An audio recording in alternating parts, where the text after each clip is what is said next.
We're here at the ACA Summit with Colleen Abdullah. Colleen, you look fabulous, as did your counterpart. You were just on the stage with Anna Eshoo, the representative from Silicon Valley, actually my representative, interestingly enough.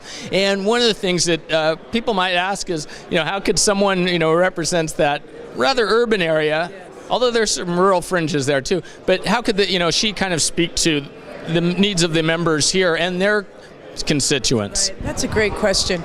I think because what I admire about her is, it's not about urban or rural, it's about consumers. And that's what is so unique, I think, about her and certain representatives that have been here so far this morning and are coming this afternoon, is these are people who understand we're all here to serve someone, right?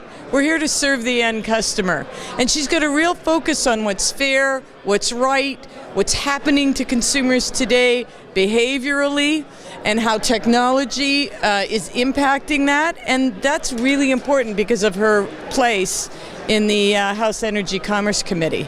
Well, and she spoke, and I know this theme was talked about a little bit too, the whole concerns about the internet, where it's going, the cableization, taxes, and so forth. Yes, the fact that she is a sponsor, along with, I think it's Goodlatte, Representative Goodlatte, that the two of them have put together a bill that is the Protection Online Tax Freedom Act or something like that. I've got the name wrong. But in essence what it is it's going against anyone in the tax environment who is saying, we should tax usage of the internet.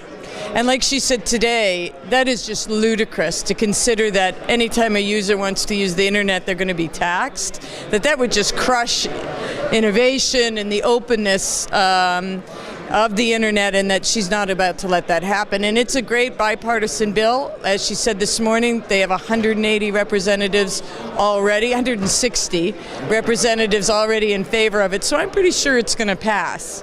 But we so appreciate her leadership on that. It's a smart bill. Well, and it seems like there's a lot of these things here that really go beyond partisanship, right? And I mean, she also had her Video Choice Act as well, right? Right. Between that and the COM Act, she was the sponsor of the COM Act, which was very irritating to customers, that every time we'd watch TV, the commercial volume would go up. So that was a smart act as well. And she was really great about understanding that it wasn't just distributors that had responsibility in that it was programmers, content providers that were increasing that volume. So we had shared responsibility in getting it fixed, and that was great. And it seems like that's been implemented these days. And very well. And retransmission consent and blackout. So again, back to her Video Choice Act. I mean, that was something that she said, hey, enough of this, right? Right. I love what she said. I mean, the point that she made, there were several points that she made, and what I appreciated about them is they were centered on two things: the business model and on consumers. And that the business model that allows for double-digit, triple-digit increases that are not rationalized on the backs of small independent operators is just wrong, and it's broken, and it is not sustainable. And that customers shouldn't have to deal with that, because we all know we have to pass those fees on somehow, and that falls on the consumer. And so she understands that, both from a perspective of business and consumer, and she's willing to do something about it. And she's willing to fight, whether it's in the Stella Act that's coming up for a vote by the end of this year. I really appreciated her point that let's get it in that bill versus wait till a new telecom bill is created. Because didn't you find that interesting about what she said in regards to the 92 and the 96 Act, the Cable Act and the Communications Act of 96? She said those took multiple years, right, to create, and the Stella Act is taking 2.5 years, right, to get done. And so her point about the Communications Act and the Cable Act being 20-some years old and needing to be rewritten, but that it's going to take a long time, I found that fascinating, because Congress itself, as she said, is slow to change, right? And these things are taking so long because, why? A lot of money's involved, and a lot of lobbyists that represent that money.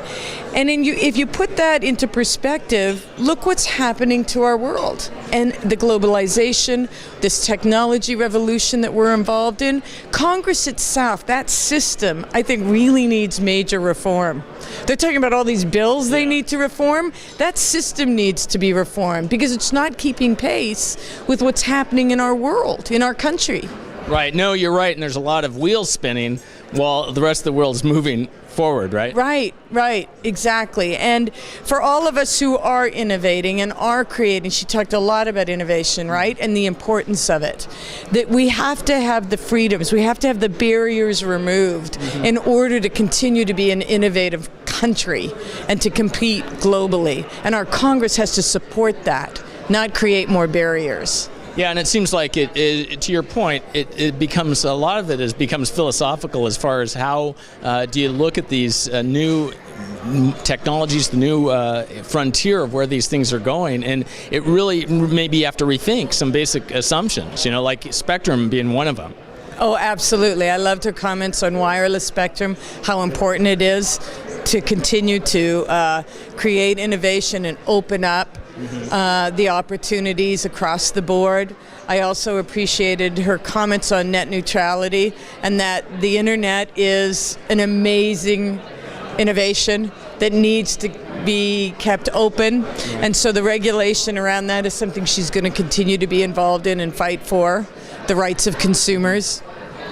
And we need that. We need that in Washington. Yeah, it definitely is a wake-up call, and I think it's very important that all the ACA members are here because they really are kind of giving a wake-up call to the... Yeah, absolutely, and she was really good about promoting that to the whole audience about you are representing your industry and consumers. Don't think your voice doesn't matter. Get involved, participate, because your representatives are on average are loath to change. Right. They don't like change. And she said the only way you're going to get change is from the constituents asking and demanding that their representatives, their senators, are involved and are willing to make the changes they need to make to support our businesses and our industry. Well, so I guess instead of I want my TV, it's I want my change. So exactly. I appreciate your time. Thank you always. Thanks. Thank you.